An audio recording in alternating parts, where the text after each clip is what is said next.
Welcome back. It's a Thursday here on Squawk Box Asia. I want to get to Treasuries and show you how yields are pricing throughout the benchmark 10 at 429.23 right now. The short end twos at 379.26. CNBC's Rick Santelli has the full bond market report. Take a look.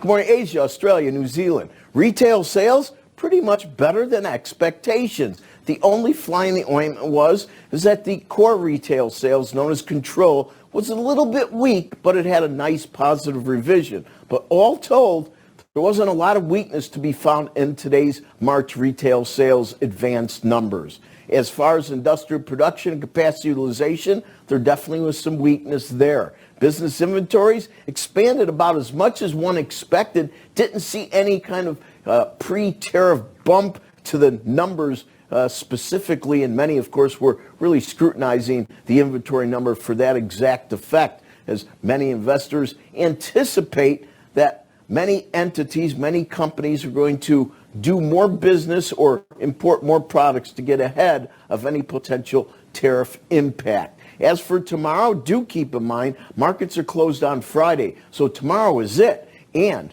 we will see some important data points: housing starts, permits, initial continuing claims, Philly Fed business outlook, which means the service sector side. But maybe the biggest issue for tomorrow in front of the long weekend is going to be the digestion of Jay Powell talking in Chicago at the Economic Club today. Because as he was speaking, stocks were making new lows, big new lows, large red negative percentages. NASDAQ was already deeply in the red, and all the other indices just seemed to have joined it. What was the concentration of his talk? Well, in my opinion, don't look for the Fed to jump in the market anytime soon.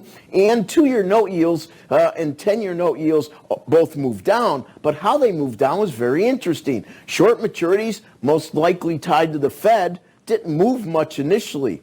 10-year yields dropped right along with stocks, almost 1-for-1 in a very timely fashion, because the slowing of the economy seems to be the priority in markets now, and you could really see it in the yield curve implications when Jay Powell was speaking.